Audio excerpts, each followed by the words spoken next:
Halo semuanya, Assalamualaikum warahmatullahi wabarakatuh. Ketemu lagi dengan aku. Di sini aku akan membahas mengenai keuntungan dan kekurangan dalam jurusan IPA, IPS, dan juga bahasa. Bagi teman-teman yang belum subscribe, tolong di-subscribe dulu ya, agar aku semangat untuk membuat video-video selanjutnya. Dan bagi teman-teman yang sudah mensubscribe, terima kasih ya sudah mensubscribe. Dan kita akan masuk ke pembahasan mengenai keuntungan dan kekurangan dalam jurusan IPA, IPS, dan juga bahasa. Dan bagi teman-teman yang ingin masuk ke SMA, harus memahami ya betul-betul jurusan IPA itu apa, IPS, dan juga bahasa, dan harus paham mengenai keuntungan dan juga kekurangannya, agar teman-teman tidak salah memilih jurusan saat masuk ke SMA. Ya, di sini kita akan bahas mengenai keuntungan dan kekurangan dalam jurusan IPA. Ya, di sini yang pertama adalah jurusan IPA. Jurusan IPA pasti memiliki kekurangan dan memiliki keuntungan ya. Nah, apa saja sih keuntungan dan juga kekurangan jurusan IPA? Ya, di sini sudah ada keuntungan dari jurusan IPA. Keuntungan dari memilih jurusan IPA. Nah, di sini ada beberapa poin ya mengenai keuntungannya. Sesuai yang sudah disampaikan di atas, apabila kita memilih jurusan IPA pada saat kuliah, kita diperkenankan memilih jurusan yang kita mau. Tidak seperti jurusan yang lain, yang pada saat memilih jurusan di jenjang kuliah harus disesuaikan dengan jurusan yang dipilih di jenjang SMA. Namun, saya tidak mengatakan jurusan ini adalah jurusan yang terbaik di jenjang SMA loh, ya kan? Semua itu tergantung yang ngejalaninnya ya. Jadi kita harus pandai-pandai dalam memilih jurusan. Ya, selanjutnya di sini banyak jurusan-jurusan favorit di perguruan tinggi yang mewajibkan siswanya adalah lulusan jurusan IPA. Nah, maka dari itu, jadi yang seorang siswa yang jurusan IPA pasti bakalan mudah untuk masuk ke perguruan tinggi ya. Bukan berarti jurusan IPS itu sulit untuk masuk ke jenjang perkuliahan. Bisa juga, cuman kemungkinannya itu lebih kecil dibandingkan dengan jurusan IPA yang kemungkinannya lebih besar. Berdasarkan pengalaman saya, banyak lomba-lomba atau olimpiade yang diadakan berkaitan dengan jurusan IPA. Tentunya itu adalah prospek yang bagus bagi kalian yang ingin meraup prestasi sebanyak mungkin di jenjang SMA. Ya, tentu saja olimpiade dan lomba-lomba paling banyak ada di jurusan IPA ya. Jadi bagi kalian yang ingin mendapatkan bebas tes dari perguruan tinggi, pasti ingin mengikuti lomba olimpiade dan mendapatkan prestasi ya. Tapi olimpiade dan lomba-lombanya itu lebih banyak dari jurusan IPA ya. Bagi kalian yang merasa teman sekelas adalah keluarga ya, karena di jurusan ini ada banyak sekali tugas kelas maupun tugas kelompok yang menuntut para siswanya selalu aktif dalam bersosialisasi antar teman-teman di sekelas ya. So, ini adalah pengalaman yang gak bakalan kalian lupakan ya bagi teman-teman yang berada di jurusan IPA.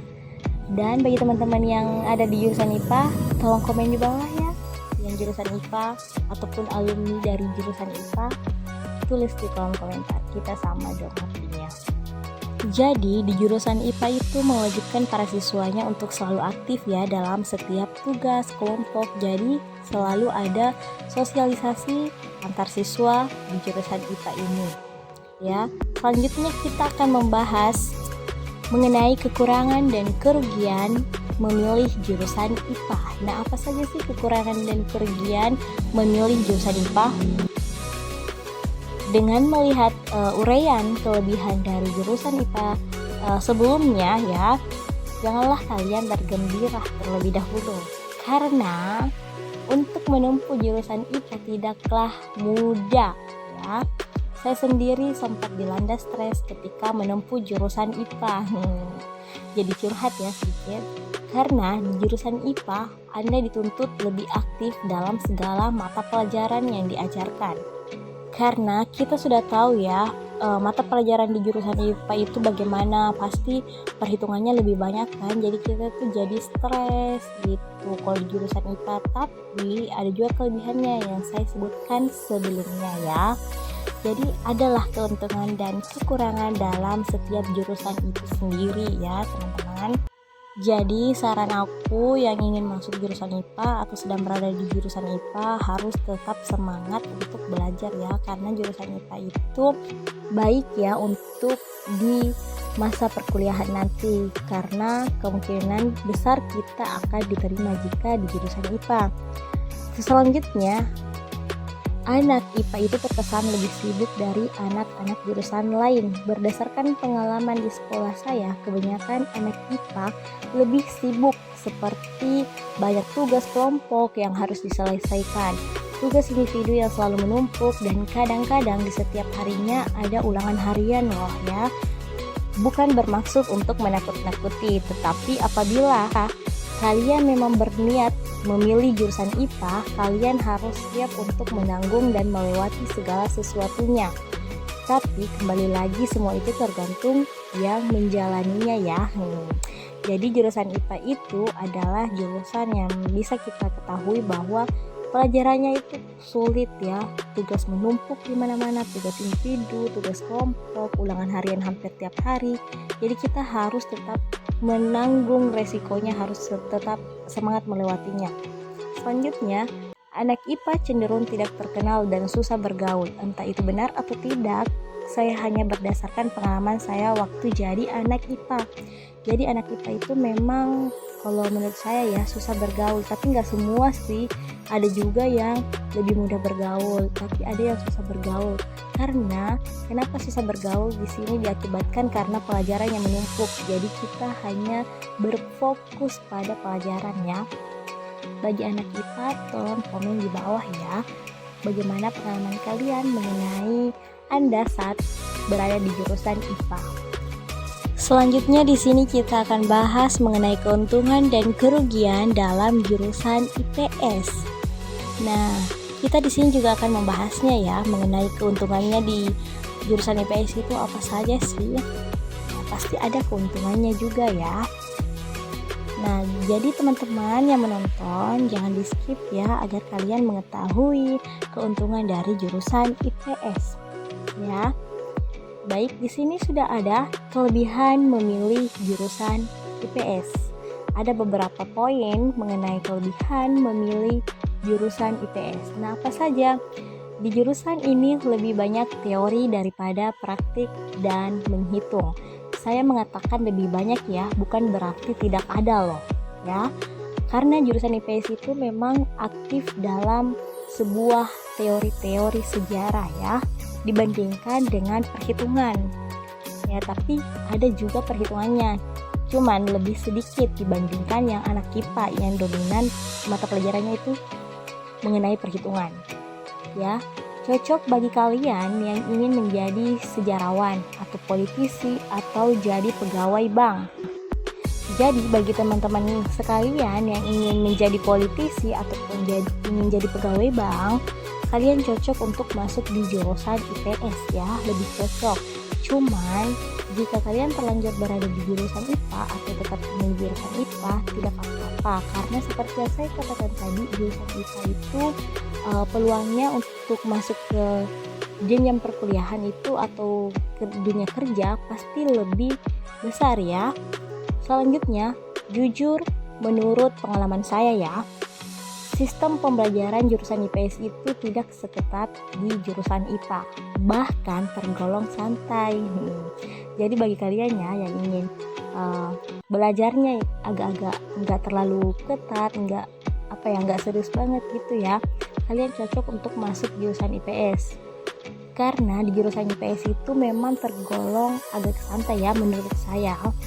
Tapi jurusan IPS itu juga jurusan yang bagus dan jurusan yang siswa-siswinya itu berprestasi ya.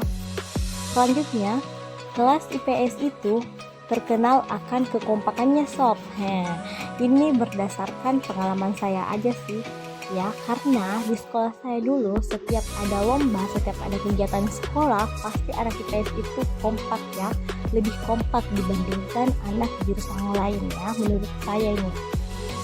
Gak tahu kenapa anak IPS itu memang kompak gitu ya sama teman-temannya dibandingkan kelas lain. Oke, selanjutnya ada kekurangan atau kerugian memilih jurusan IPS. Nah, apa saja kekurangan dan kerugian memilih jurusan IPS? Ketika kalian memilih jurusan IPS, saat kuliah kalian harus memilih jurusan yang disesuaikan dengan jurusan yang kalian ambil di SMA. Ya, kita tadi udah melihat keuntungan dari jurusan IPS ya, belajarnya santai, terus teman kelasnya kompak. Tapi kekurangannya itu di saat kita ingin masuk kuliah, kita harus memilih jurusan yang searah dengan jurusan IPS tadi saat kita di SMA. Jadi peluang untuk lulus kita itu kecil saat kita mendaftar di jurusan IPA-nya ya. Jadi kita harus mendaftar di jurusan IPS juga ya saat kuliah. Jadi kita tuh kayak dibatasi jurusan untuk memilih di perguruan tinggi ya. Selanjutnya, bila kalian adalah seorang pemburu prestasi jurusan ini, rasanya kurang cocok bagi Anda. Tapi bukan berarti siswa jurusan IPS itu tidak ada yang berprestasi.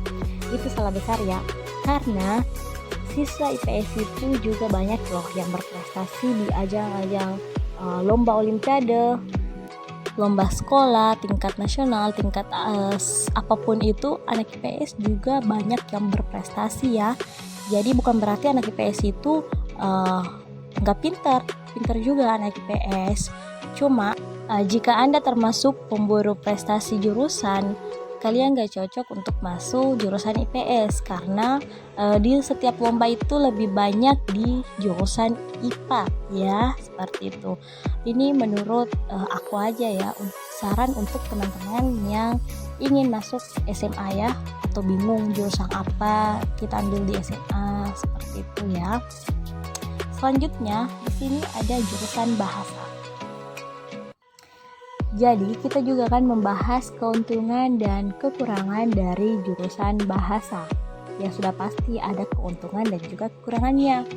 Oke, di sini sudah ada kelebihan memilih jurusan bahasa. Nah, di sini kita cocok bagi kalian yang menyukai hal-hal yang berbau sastra. Berarti kalian cocok untuk masuk di jurusan bahasa. Bila kalian menguasai berbagai macam bahasa, rasa-rasanya jurusan ini adalah yang paling tepat ya.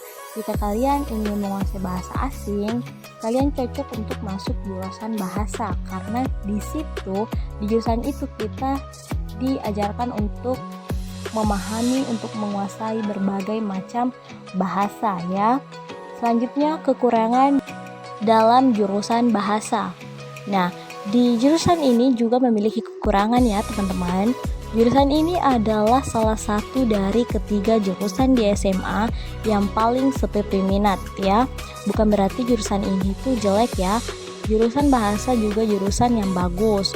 Cuman banyak siswa SMA yang lebih memilih jurusan IPA. Entah kenapa ya memilih jurusan IPA. Banyak loh anak IPA yang pinter, menguasai bahasa asing ya, seharusnya masuk di jurusan bahasa karena itu lebih cocok ya. Entah kenapa masuk di jurusan IPA, apakah mungkin ya gengsi atau apa, aku juga nggak tahu ya. Ini menurut aku aja loh.